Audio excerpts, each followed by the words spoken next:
Welcome back to Inside the Philippines, the channel where we sit down with the men who came here chasing something. Love, peace, a second act, and walk you through exactly what it cost them. If you're new here, this is a place for honest stories. Not to mock anybody, to warn you, and maybe to help you see a little clearer than they did. Tonight's story comes from a man named Bas, Dutch, 63 years old now, though he was 62 when this all started. He spent 40 years working offshore oil, the North Sea first, then contracts out in the Gulf. Big, quiet man. The kind who worked with steel his whole life and never once figured out how to talk to a woman. Never married. Never really came close. And when the work finally stopped and his parents passed, he found himself sitting alone in an empty house in the north of Holland with more money than he'd ever had and absolutely nobody to share it with. So he came here. Just to look, he told himself. Just to see. What happened to Bas in a quiet university town in the Visayas is one of the strangest stories we've had on this channel. Because it doesn't end the way you think it's going to. There's a bakery. There's a woman who made him wait. There's a house. And there's a night with police at the door that I promise you he never saw coming. This one takes a turn, folks. Near the end, the whole thing flips. And the person begging isn't who you'd expect. But I'm not going to spoil it. Bas told it to us himself, in his own flat, careful way, and it deserves to be heard like that. So here's his story, in his own words. My name is Bas. I am from Groningen, in the north of the Netherlands. You probably never heard of it. Flat, cold, wind that comes straight off the sea and goes right through you. That's where I'm from, and that's the kind of man it makes. I worked offshore. 40 years, more or less. Started on the North Sea platforms when I was 22 and finished on contracts in the Gulf when I was 61. You want to know what that life is? 3 weeks on the rig, 1 week off, then again. For 40 years, you live on steel in the middle of the water. You eat with the same 12 men, you sleep in a metal box, and the helicopter comes when the helicopter comes. It is loud, and it is dangerous, and it is, in its own way, simple. I liked it. I was good at it. What I was not good at was people.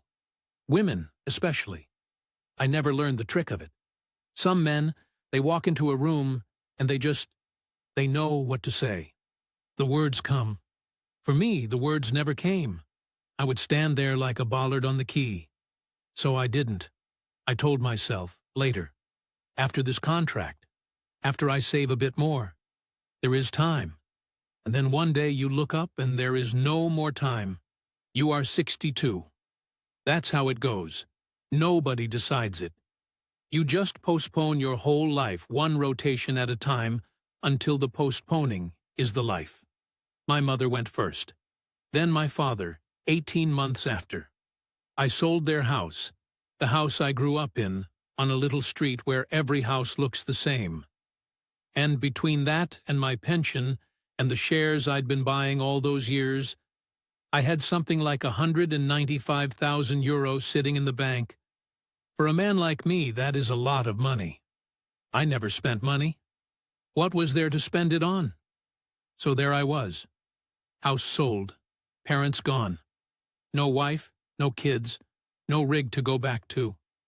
I would get up in the morning and there was nothing. No rotation, no reason. You don't know how much a man leans on his work until the work is gone, and there is just the day, empty, in front of you. I'd make coffee and drink it, standing up and think, well, now what? I am not going to sit here and tell you I was heartbroken. I wasn't. It was quieter than that. It was more like, you know when a machine is running and you stop noticing the sound, and then it switches off, and the silence is so loud it wakes you? That was me. 62 years of noise, switched off. There was a man I used to work with. Keys, big Rotterdammer, mouth like a foghorn. He'd retired a few years before me and gone to live in the Philippines, a town called Dumaguete. He'd send me these messages, photos of himself with a beer, sweating, grinning like an idiot. "Come out, Bass. Come see. It's different here." I ignored him for a long time. "I'm not a fool," I told him. "I know what those places are. Old European men and young girls and everybody pretending. I'm not that kind of man, Keys." And he said, I remember this. He said, "You don't know what you're talking about. It's not like Thailand. It's not the bars. These are Catholic people, family people. They'll look you in the eye and mean it." He said the Filipinos speak English, they go to church, they take care of their old ones. He said, "You're sitting in that cold house waiting to die. Just come and look. What's it going to cost you? A plane ticket?" I want to be honest with you, because there's no point telling this story if I'm not. I didn't go for love. I want to say that clearly. I told myself it was the weather, the cost of living, that my pension would go 3 times as far in a warm place, and I could sit in the sun instead of the wind for whatever years I had left. That's what I told myself, and I half believed it. The other half, the half I didn't say out loud, not even to myself, really, that half just didn't want to drink its coffee standing up in an empty kitchen anymore. So I booked the ticket. Manila. Then a small plane down to a place I couldn't have found on a map a month before. I packed 1 bag. I remember standing at Schiphol at the gate, looking at all these people going on their holidays, and thinking I had no business being there. An old rig hand who couldn't talk to a barmaid, flying halfway round the world to look at what, exactly? I nearly didn't get on, but I got on. Just to look, I told myself, just to see. And that, well, that's where it starts. The heat is the first thing. You step off the plane in Manila, and it's like walking into a wet towel somebody left on a radiator. I'd worked the Gulf, mind you, so I thought I knew hot. This was different. This got into your lungs. By the time I made the little connecting flight down south and came out at the small airport, my shirt was stuck to my back, and I hadn't done a thing but sit. Keys was there to meet me. Bigger than I remembered, redder in the face, that same foghorn voice. He grabbed my bag and shoved me into a tricycle.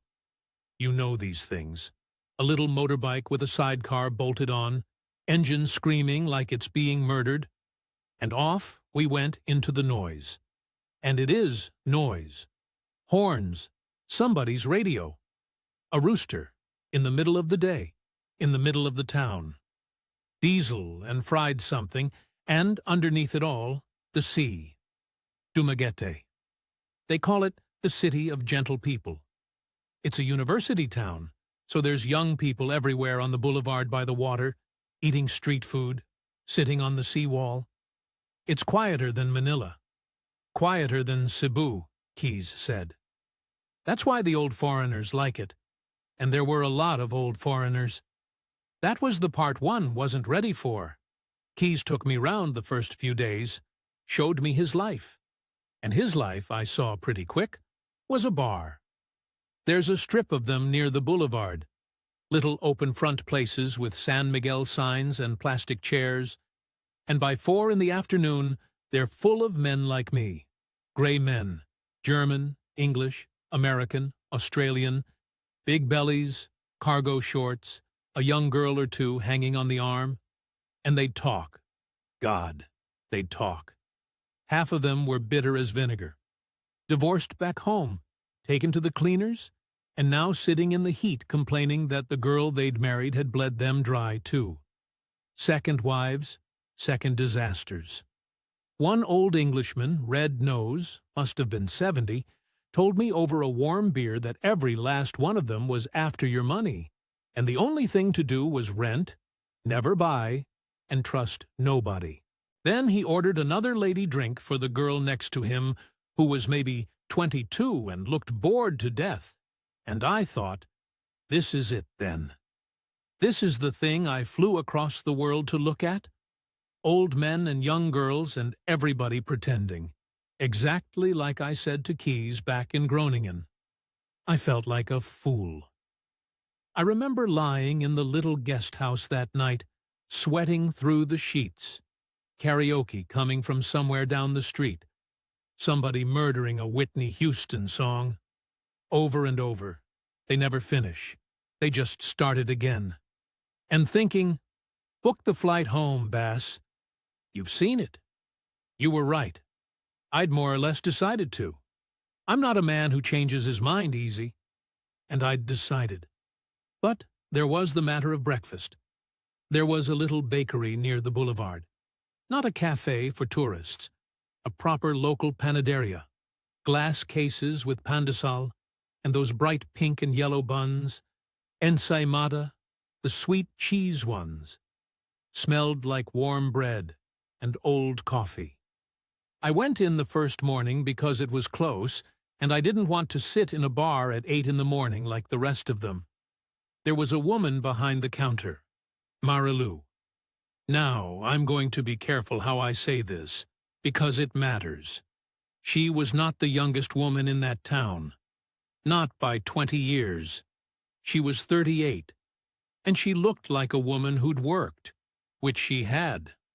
Not one of the girls off the boulevard. She had this way of, she didn't look up when I came in, kept sorting the bread. Said, "Good morning, sir. What would you like?" And that was it. Didn't smile at me the way they smile at a Kano when they've decided you're a wallet with legs.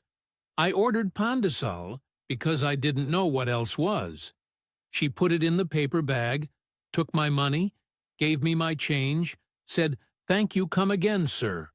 All of it flat as the polder. Barely looked at me. And I don't know how to explain this to you without sounding like an idiot. That indifference. That was the thing. Every other person in that town had looked at me like I was a walking cash machine.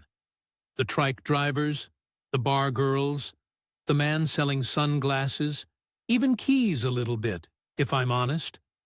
And here was this woman who plainly could not have cared less whether I lived or died. It was the most normal anyone had treated me since I got off the plane. So I went back the next morning. Told myself it was the bread. Same thing. "Good morning, sir." Sorted the buns. Didn't look up. Third morning, I tried to make a bit of conversation. I'm not good at it. I told you that. I said something stupid about the weather, the heat, how a Dutchman isn't built for it. She gave me a little smile then, just a small one, like she was humoring an old man, and said, "You will get used to it, sir, or you will go home." And went back to the bread. You will get used to it, or you will go home. I thought about that all day. I want to stop here and be honest with you, because this is where I should have seen it, if I was ever going to see it. Not that she did anything. She didn't do a single thing wrong. That's the point I keep turning over.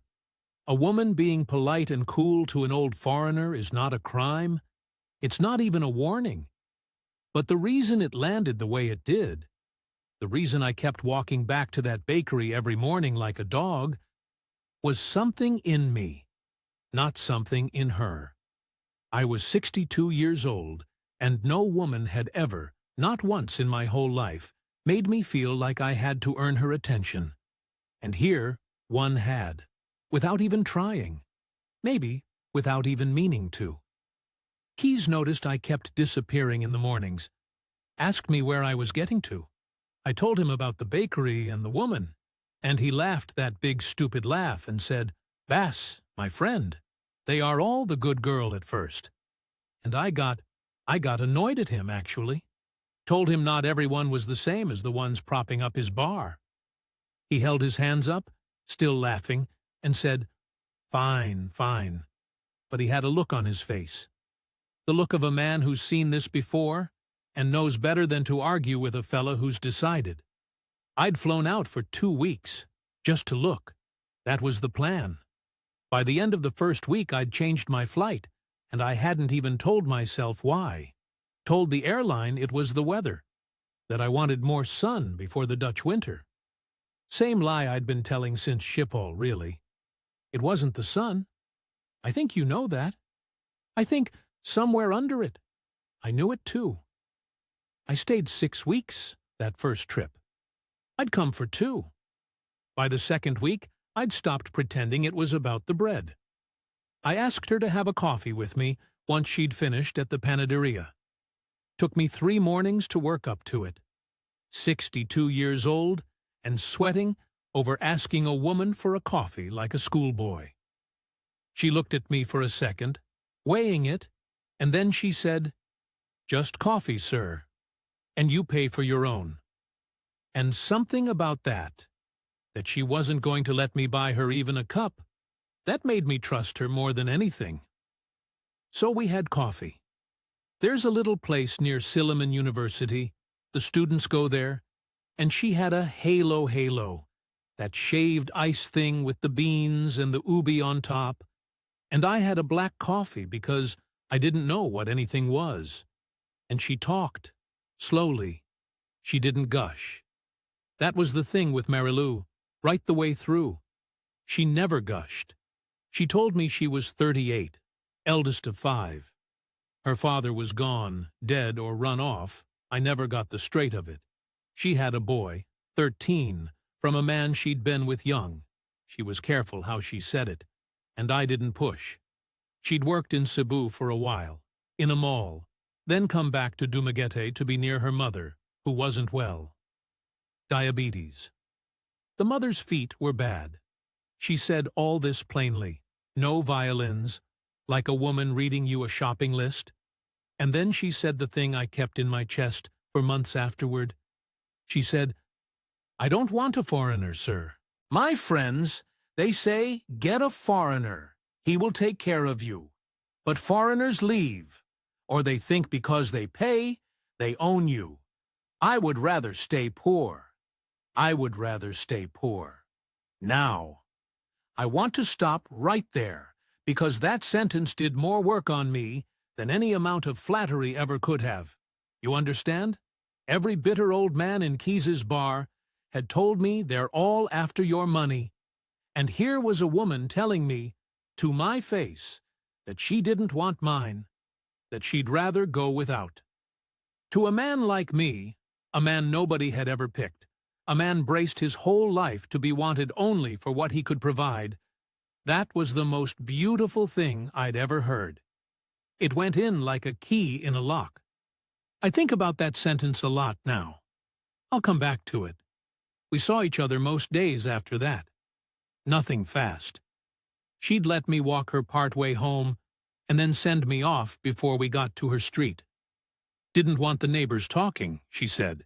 Didn't want her mother hearing she was with a Kano. In a small place like that, reputation is everything, and I respected it. Respected her for it. She took me to meet her mother maybe 3 weeks in a little concrete house up past the market with a sari-sari store run out the front window, and the old woman looked me up and down and said something in Bisaya I didn't understand, and Marilou went red and wouldn't translate. Fed me, though.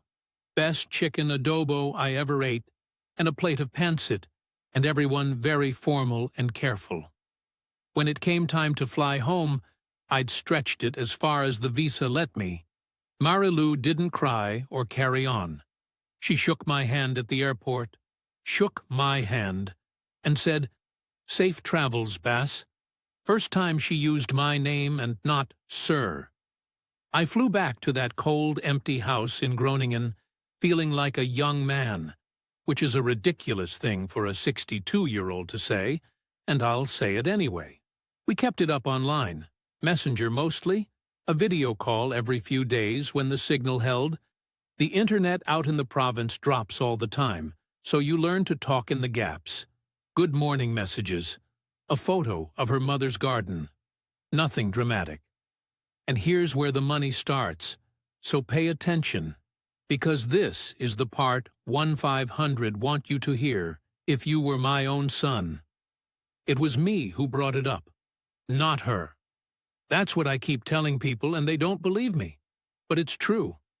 After maybe 2 months of calls, she mentioned in passing that she'd had to cut her hours at the bakery to take her mother to the clinic in the city, and money was tight, and she said it just as a fact, the way she said everything.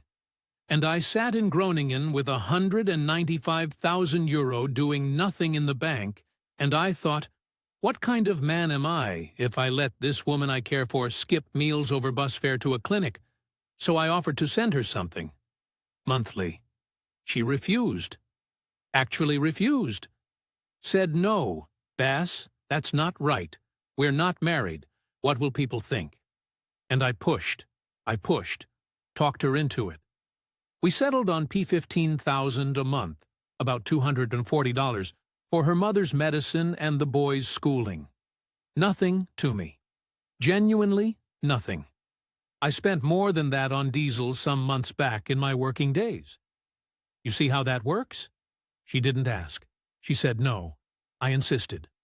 By the time the first Gcash transfer went through, I felt like the good one, the generous one. The man who'd finally, at 62, found someone worth being generous to. Keys, when I told him on the phone, went quiet for a bit. Then he said, Bass, how long did she say no for? And I said, what does that matter?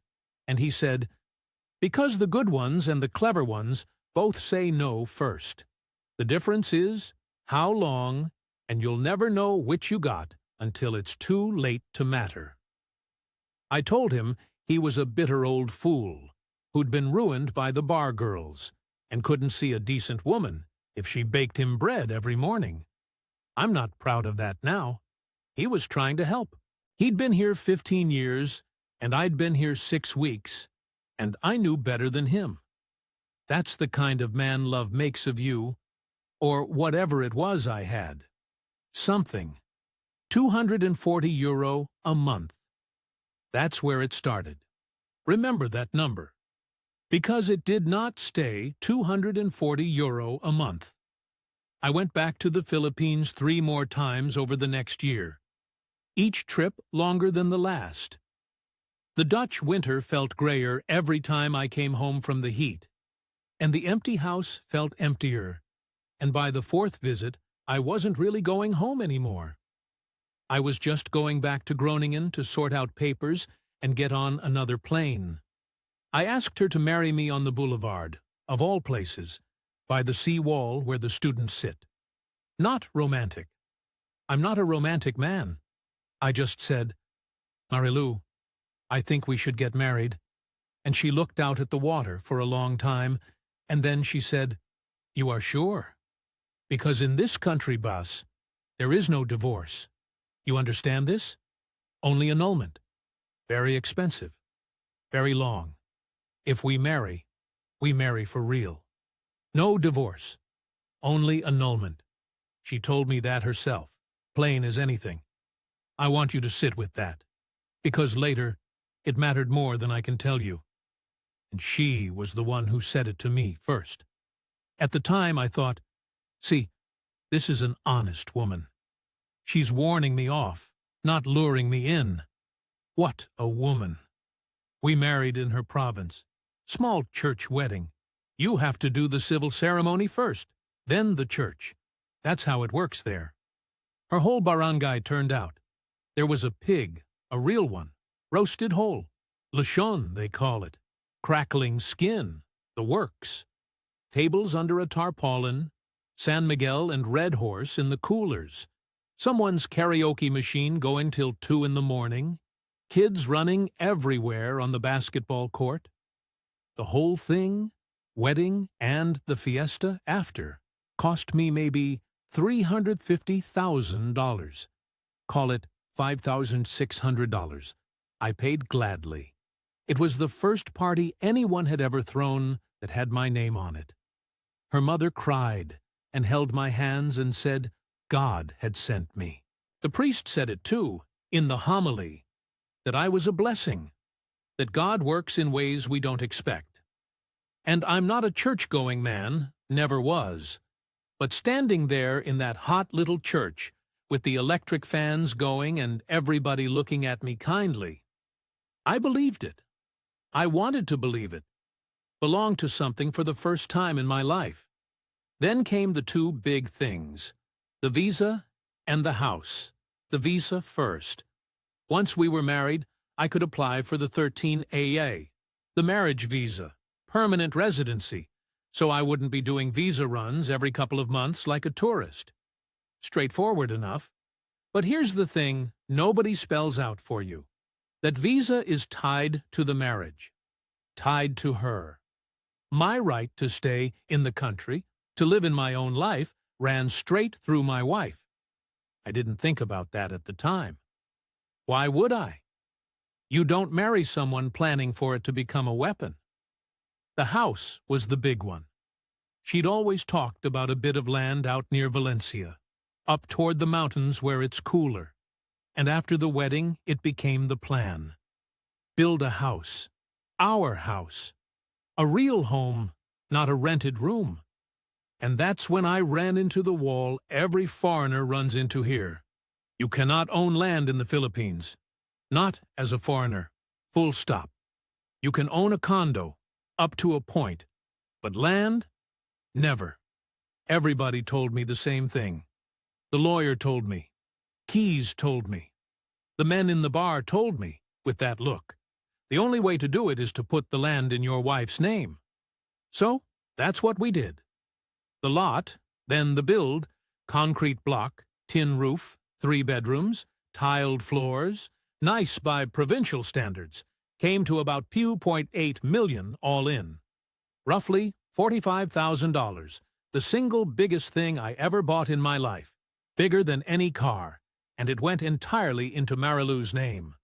My name is on nothing, not one brick, not 1 square meter. I signed those papers knowing all of that. That's what people don't understand when they hear these stories and think, what an idiot. I wasn't tricked into it. I was told, clearly, by everyone, and I did it anyway. Because the alternative was to say to my new wife, I don't trust you, and I couldn't build a marriage on that. You either trust her, or you don't marry her. That's what I told myself. Still half think it's true, even now. There was a cousin, I should mention him, Jomar. Younger fella, always around during the build, helping manage the workers, driving the materials up from town. Marilu said he was reliable, that you need family on a build site, or the workers rob you blind, which is true. That's a real thing. So Jomar was there a lot. On the site, at the house after, at the dinners. I didn't like him much. Too smooth, wouldn't look me in the eye, always on his phone. But I put it down to me being a stiff old Dutchman who didn't warm to people. That's what I told myself about a lot of things. That the problem was me. That I was too suspicious, too cold. That I didn't understand the culture, and I should stop applying my gray northern head to warm people. I think about Jomar a lot now. The way he'd go quiet when I came in a room. Should have asked more. Didn't. And here's the small thing. The thing I can't shake. Every time a big payment cleared, the wedding, the lot, a big chunk of the build, Marilu would go a bit cold for a week or so after. Distant, short with me, then warm again once things had settled. I noticed it. I'm not a stupid man, whatever this story makes me sound like. I noticed the pattern. Money goes out, she goes cold, then she comes back. I told myself it was stress. Building a house is stressful. Her mother was sick. Money makes everyone tense. All true, every bit of it. And that's the trap. The excuses were all real. That's what makes them work. By the time the house was finished, I'd put in something like $55,000, all told, counting the wedding and the visa and the build. And I moved in, sold most of what was left in Groningen, gave up the rental, shipped a balikbayan box of my own things across the world. Fully committed. Both feet. I remember standing in that finished house the first night, tiles cool under my feet, karaoke drifting up from the neighbors, and thinking, I did it. 63 years old, and I finally have a home and a family. Me, the one who was never chosen. The requests for the family started properly about then. But that's the next part. The requests came slow at first, then all at once, the way water finds the cracks once you've made the first hole. It started with her mother. That was fair enough. The diabetes was real. I'd seen the woman's feet, seen her at the clinic in Dumaguete, waiting on a plastic chair for hours. When the infection got bad, they said she needed proper treatment, and a hospital bill came, P80,000 or so, about $1,300. I paid it without a second thought. Of course I did. She was my mother-in-law now. That's what family does. But it didn't stop with the one bill. There was medicine every month after, from the mercury drug in town, insulin, and the rest, another few thousand pesos here and there. Then her brother, Marilu's younger brother, Boye, wanted a tricycle. Not for joyriding, mind, to earn. A trike is a living out there. You can make a wage driving people to the market and back. It made sense. Pay $120,000 for the motorbike and the sidecar rig, about $1,900, and now Boyet had a job. I felt good about that one, honestly. Felt like I was building something for the family, not just handing out cash. Then a niece needed her tuition. University in Dumaguete, one semester, P45,000, $720. How do you say no to a girl's education? You don't. I didn't. You see how it goes? Every single one of them, on its own, was reasonable. A sick mother, a brother who wants to work, not beg, a clever niece. There was nothing outrageous in any single request. That's the thing I need you to understand, because if you think these people were cartoon villains twirling their mustaches, you've missed the whole lesson. Some of that need was real. The poverty out there is real. When your neighbor's roof leaks, and your mother can't afford insulin, and the whole barangay knows the eldest daughter married a rich foreigner. Well, what's a kano for, if not that? That's utang na loob, they'd tell me. Debt of gratitude. You help family, family helps you, round and round. And a foreigner who marries in takes on the whole web of it. And I understood that. I even admired it, in a way. Back in Holland, we put our old people in homes and see them at Christmas. Here they carry each other, all of them, on their backs. There's something in that I respect even now. But there's a difference between carrying a family and being bled by one. And the trouble is, you cannot always see the line until you've already crossed it. Over about 2 years, all in. The monthly support, the hospital, the trike, the tuition, the endless little G-cash emergencies. P3,000 here for a fiesta. 5,000 there for a cousin's christening, where I was suddenly a godfather, which is its own bottomless well out there. The Padrino thing, you sponsor a child, and you're on the hook for life. All of it added up to something like another $35,000 on top of everything before, which put me, counting the wedding and the visa and the house, at around $90,000 gone. Nearly half of everything I had in the world. Nearly half of 40 years on the rigs.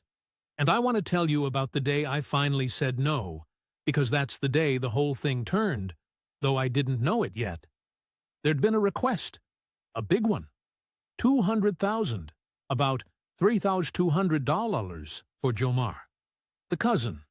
Some business idea, a second-hand van he was going to run as a delivery service, and Marilu brought it to me one evening on the terrace, very casual, the way she brought all of them, and for the first time, something in me just stopped. I looked at her, and I said no. Not angry, just no. I said, Marilu, I've given to your mother, your brother, your niece, and gladly. But Jomar is not my family, and I'm not buying that man a van. I've thought about her face in that moment more times than I can count, because it didn't do what a wife's face does. There was no hurt, no sulk, no let me explain. It went flat, cold, like a light switching off behind the eyes. She looked at me the way you'd look at a machine that had stopped working. Not sad, just recalculating. And she got up and went inside and didn't speak to me for 2 days. That coldness. I'd felt versions of it before, after the big payments, but always brief, always explained away. This was different. This was the real thing with the mask off, just for a second, and God help me. I put the mask back on it myself, told myself she was tired, stressed, that I'd been harsh. Other things I'd been filing away started to line up in my head, quiet-like. The phone that never left her hand, that she'd tilt away from me, that lit up at odd hours. Jomar, always at the house now, more than a cousin needs to be, and the way he and Marilu would talk fast in Bisaya and stop when I came near. Once, this is the one that sticks, I heard her boy, the 13-year-old, call Jomar something. A word I didn't know, but the tone of it. Familiar. Warm. The tone a boy uses for a man who's around all the time. I didn't let myself finish that thought. I want to be honest about that. I could have. The pieces were all there on the table, and I chose not to arrange them, because arranging them meant admitting that the one time in my life I'd been chosen, I might not have been chosen at all. But something in me had gone on alert. 40 years offshore teaches you one thing above all. When the numbers stop adding up, you don't argue with the gauge, you find the leak. So I started, quietly, doing the only thing I knew how to do. I kept records, every Gcash transfer, screenshots, dates, amounts, every Western Union slip from the early days, the receipts for the house, the lot, the hospital. I'd sit up after she'd gone to bed and put it all in order on my laptop, the way I'd have logged a shift. I didn't even know what I was building it for. Just that a man should know his own numbers. Turned out to be the only thing that saved me. It happened on a Tuesday. I remember it was a Tuesday because the garbage truck comes Wednesday, and I'd been thinking I needed to put the bins out. Small thing to remember. But that's what the mind holds on to. I was on the terrace with a coffee, morning still cool up there near the mountains, the mist not burned off yet, roosters going in the neighbor's yard, and a vehicle comes up the track. Not a trike, a proper truck, and behind it, a smaller car. Police. 2 of them in uniform, plus a man in plain clothes, and a woman from the barangay I half recognized. I stood up. Thought there'd been an accident. Thought maybe something had happened to Marilu, who'd gone into town early. My first thought was for her. I want that on the record. My very first thought, when the police pulled up, was fear for my wife. Then the plainclothes one asked my name, and when I said it, he told me I was being taken in. There was a complaint. Against me. Under Republic Act 9262, the anti-VAWC law, violence against women and their children, psychological abuse, economic abuse, filed by my wife. I stood there in my sandals with my coffee going cold in my hand, and I could not make the words mean anything. Economic abuse. Me. The man who'd paid for the insulin and the trike, and the tuition, and the roof, and the christenings. Economic abuse. I'm not going to pretend I understood what was happening because I didn't. Not for days. All I knew was that in that country, a woman's sworn complaint under that law carries enormous weight, and a foreign husband's word carries almost none. That's not me being bitter. That's how it's built. The law exists to protect women, and God knows plenty of women need protecting. But a law that's strong, in the wrong hands, is a loaded gun with your name already on the paperwork. They didn't cuff me. Small mercy. But they put me in the back of the car and drove me down the mountain into Dumaguete, past the boulevard where I'd first seen her behind that bakery counter, past the little cafe where she'd said she'd rather stay poor, and they put me in a cell at the station. You want to know what a provincial Philippine jail cell is like at 63? Hot. That's the first thing. No air moving. Concrete, a bench, a bucket. Other men in there, young mostly, who looked at the old white man like the strangest thing they'd seen all week. The smell of it. Sweat and piss and something frying somewhere outside that I couldn't have eaten if you'd paid me. A fan somewhere down the corridor that turned and didn't reach us. 2 nights. I was in there 2 nights before I could arrange bail, because everything moved slow, and I didn't know who to call and my hands weren't steady enough to work the phone right anyway. Keys came, eventually. Stood on the other side of the bars, red face gone pale, and he didn't say, "I told you so." Good man. He just said, "Bass, we'll get you a lawyer, a proper one, from Cebu. Don't say anything to anyone." And he brought me a bottle of water and a pack of Skyflakes crackers, and I sat on that bench eating dry crackers at 63 years of age, and I did the sum in my head, the one you're all doing now. The house was in her name, every peso of it. The visa was tied to the marriage, to her, and she was the one who'd sworn the complaint. She held every card, every single one, and I'd dealt them to her myself, one at a time, smiling, over 2 years, calling it love. While I was in that cell, I found this out after. Jamar moved into the house. My house. The one I built. He moved his things in while I was sitting on a concrete bench eating crackers, and nobody even bothered to hide it. Because why would they? What was I going to do about it? I was the economic abuser. I was the one in the cell. That's when I let myself finish the thought I'd been refusing to finish for a year. The phone tilted away.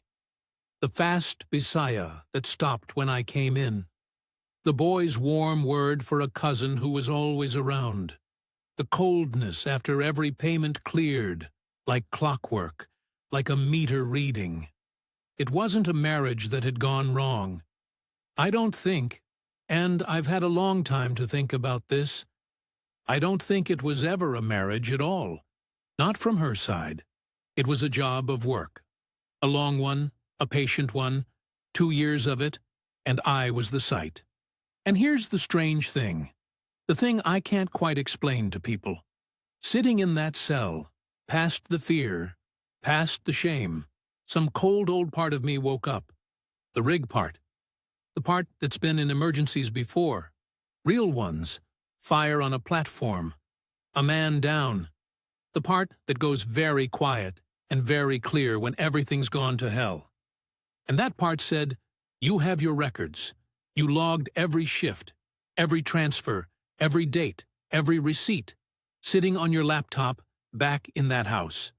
No, not the house. In the cloud. You backed it up to the cloud, you careful old fool, because that's what you do. They had the house, they had the visa, they had the law, I had the numbers, 2 years of them, in order, time-stamped. I didn't know yet if it would be enough. Sitting there, I didn't know anything except that I was an old man, in a cell in a country where I'd given away everything that could protect me. But when the lawyer came down from Cebu 3 days later, and I opened that laptop and turned it round to show her, the transfers, the hospital receipts, the messages where Marilu asked, plain as day, for money I supposedly stole, I saw her stop. I saw her lean in, and she said, "Sir, this complaint says you gave her nothing, that you controlled her, starved her." She scrolled. "Sir, this is 2 years of you giving her everything." She looked up at me. "Who told you to keep all this?" "Nobody," I said. 40 years offshore. You keep your logs." That was the first moment since the truck came up the track that I felt the ground under my feet again. Not much of it, but some. The lawyer's name was Atty. Reyes. Small woman, maybe 50, glasses, the kind of person who's seen every ugly thing men and women do to each other and stopped being surprised a long time ago. She sat me down in her office in Cebu. I'd taken the ferry over, 4 hours across from Dumaguete, watching the water the whole way and not seeing it, and she laid it out straight. The RA 9262 complaint, she said, was the strong part of their play. Filed, it can get a barangay protection order or worse against you fast. And while it's active, a foreigner's life gets very small, very quickly.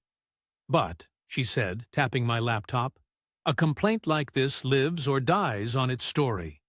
And their story was that I'd controlled Marilu, denied her money, kept her poor and frightened. "Sir," she said, "you have 26 months of bank transfers, Gcash receipts, and messages showing the opposite. You have her, in writing, asking you for money and thanking you. This does not describe an abuser. This describes a man being drained." She took her glasses off. "Frankly, I have never had a foreign client walk in with his own records this clean. Usually I am begging them for one screenshot. 40 years offshore. You keep your logs. I've said that already, but it bears saying again, because it's the whole reason I'm sitting here telling you this, instead of rotting in a hole in Negros Oriental." She filed the answer, countered it. And she made clear, through the proper channels, that if the 9262 case went forward, we would be pursuing a counter-complaint. Perjury for the false sworn statements. And she hinted broader than that. Because here's the other thing that had turned. Remember the annulment? No divorce in the Philippines, only annulment. 2 to 5 years and $300,000 to $800,000 and up. Marilu had told me that herself at the seawall, like an honest woman warning me off. Turns out that knife cuts both ways. She was as married to me as I was to her. She couldn't be rid of me any easier than I could be rid of her. And a woman with a new man wanting to move into the house. A woman who'd want to marry that man someday, in a Catholic country, in front of her mother and her priest. A woman like that does not want a foreign husband with clean records and a perjury countersuit and years of legal entanglement hanging round her neck. I didn't plan that. I want to be honest. I wasn't clever. I just, by pure dumb habit, kept my paperwork, and it happened to be the one thing in the whole business she couldn't get around. She called me about 6 weeks after the sell. I almost didn't answer. Unknown number, but the country code was right, and something made me pick up. And she was crying. Not the cold Marilu, not the woman who'd gone flat behind the eyes when I said no to the van. This was the other one, the warm one, the one from the bakery, the one who'd said she'd rather stay poor. Except now I knew that one was a performance too, or could be, and I sat there on the line in Keys's spare room, listening to her cry, and I don't know what I felt. Nothing clean.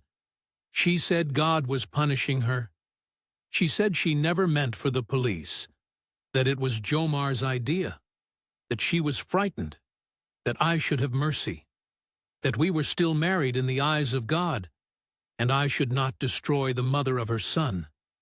The mother of her son, playing that card. To me, after all of it. And I'll tell you the truth because there's no point otherwise. Part of me wanted to believe her, even then, even knowing everything. That's how deep the wanting goes in a man like me.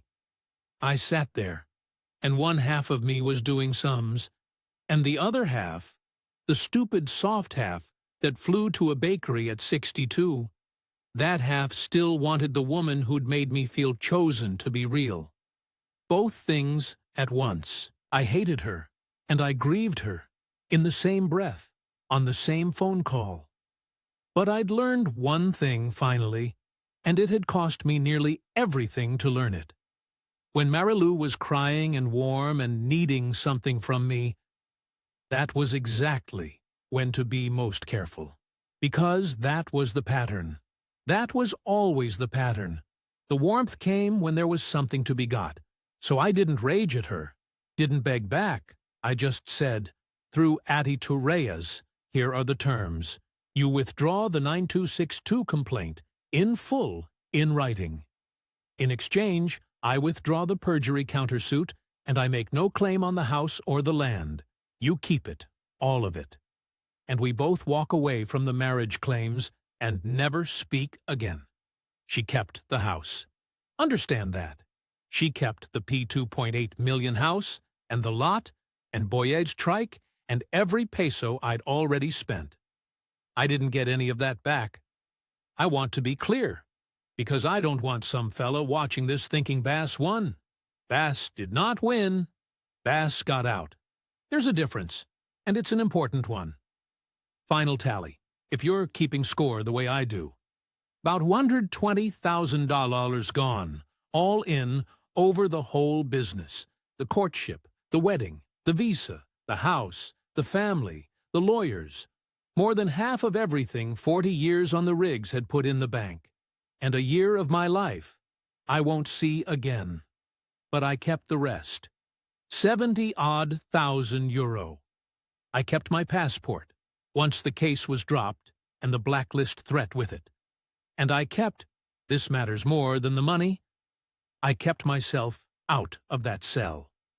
I flew home from Cebu, through Manila, the same airport I'd stood in 3 years before, feeling like a young man. And this time I felt every one of my 63 years. And that was all right. That was honest, at least. I'm back in Groningen now. Same flat, cold wind. I've got a small place, nothing grand. I make my coffee in the morning, and I drink it standing up, and there's still nobody across the table.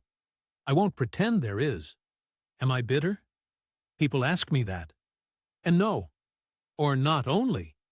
I can't hate her clean, and I've tried. Because some of it was real, I think. The poverty was real. Her mother's feet were real. The whole culture of holding your family up on your back, that's real, and it's even beautiful. And she was born into a version of it that had curdled, where a foreigner isn't a husband, but a resource, a crop you harvest. She did a wicked thing to me. And she was also a poor woman from a poor place, doing what poor people sometimes do to survive. Both true. I've stopped trying to make it only one. Here's what I'd say to you, and then I'll shut up, because I've talked more today than I have in a year. I didn't get robbed because I was stupid. I want that understood. I got robbed because I was lonely.